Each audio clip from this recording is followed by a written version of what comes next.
In today's video, we're delving into the chilling story of Satan's Slaves, a 2017 Indonesian horror film that masterfully blends family tragedy with supernatural terror.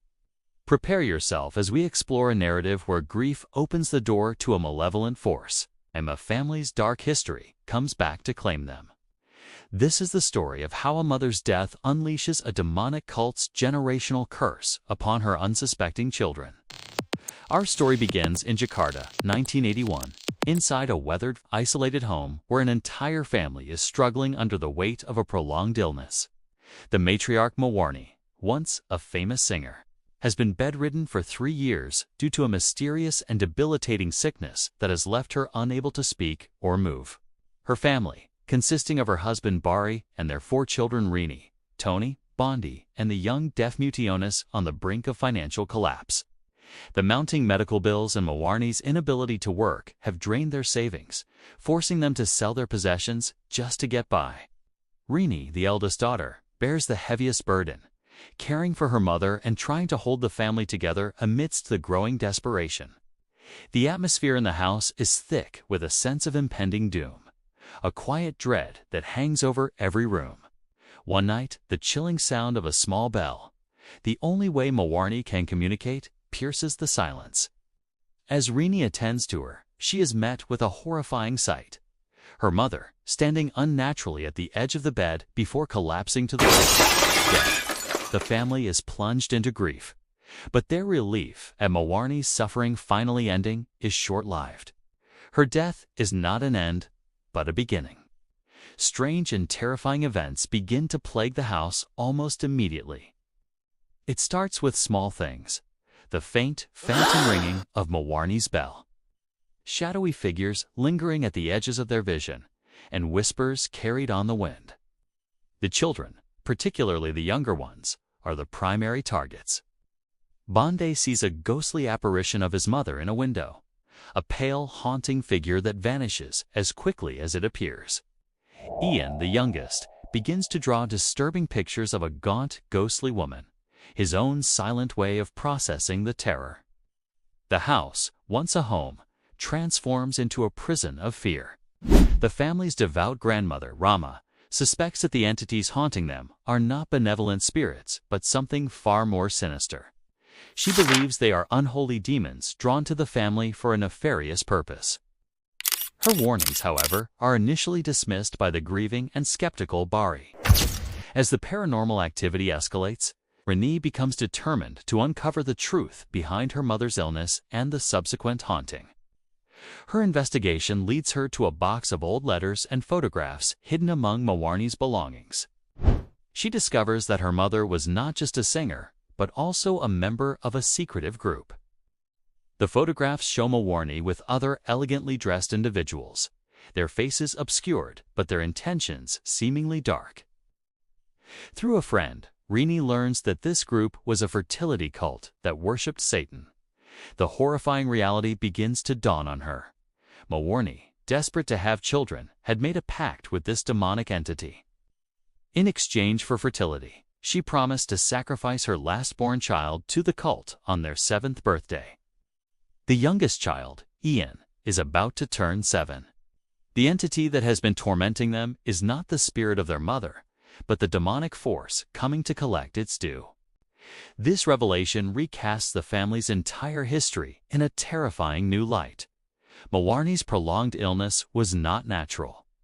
It was the consequence of her trying to break the pact and protect her son. Her death was the catalyst that weakened the protective barrier around the family, allowing the cult's influence to seep back into their lives. The demonic presence intensifies its assault.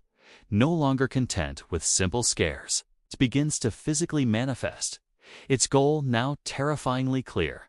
To take Ian, the grandmother, Rama, becomes the family's spiritual defender, using prayer and scripture to fight back against the encroaching darkness. However, her faith proves to be no match for the deeply rooted evil. In one of the film's most shocking moments, she is pushed from a second-story window by an unseen force, her body crashing to the ground below.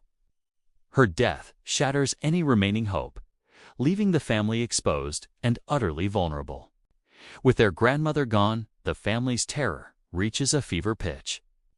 Bari, finally convinced of the supernatural threat, reveals another layer of the curse. He confesses to Rini that this satanic pact did not begin with Mawarni. It has been a generational curse passed down through his own family line. For generations, his ancestors had been part of this cult, offering their children in exchange for wealth and prosperity. Bari had tried to escape this legacy, but Mawarni's own pact inadvertently retethered them to it. They were never truly free. The house they live in is not just a home. It is a sacrificial altar, a place where the cult has claimed its victims for decades. The chilling truth is that their entire existence has been orchestrated by this malevolent organization. They are not just a family. They are livestock, bred and raised for a demonic harvest. The evil is not just in the house, it is in their blood. The night of Ian's 7th birthday arrives, and with it, a terrifying storm that isolates the house completely. The demonic entity and its followers, now manifesting as a horde of the living dead, descend upon the home to claim the child. The family finds themselves in a desperate siege, barricading doors and windows against the relentless assault of the undead. The house becomes a battlefield between the living and the damned. In the chaos, Tony finds an unsent letter written by their grandmother before her death. The letter contains a final, desperate plea for help, addressed to her old friends, Budaman and his sister. It explains the nature of the cult and a potential, albeit dangerous, way to survive the night. A ritual that involves sleeping or feigning death until dawn, a time when the demonic influence wanes. This slim chance is their only hope. As the undead break through their defenses, the family huddles together in the central room, following the grandmother's final instructions and entering a state of terrified, suspended consciousness. As dawn breaks, the house falls silent. The undead horde has vanished with the rising sun. Rini, Tony, Bondi, and Ian awaken, shaken but alive. They have survived the night. Bari, however, is gone. In the aftermath, a car pulls up to the house. Budaman, the recipient of the grandmother's letter, who has come to rescue them. He ushers the traumatized children into his car, explaining that they are not safe and must leave immediately. As they drive away, leaving their haunted home behind, Budaman reveals the cult's name, the Fellowship of the Black Sun. He explains that the pact ensures the cult's followers are never truly alone, as their demonic master provides them with unseen friends. This explains the ghostly apparitions and why the family has been tormented for so long. The children have escaped the immediate danger, but the curse is far from broken. The Fellowship is a powerful, far-reaching organization, and it will not give up on its promised sacrifice so easily. In the final unsettling scene, we see a new family moving into the house next door. The mother introduces herself and her children to an unseen neighbor.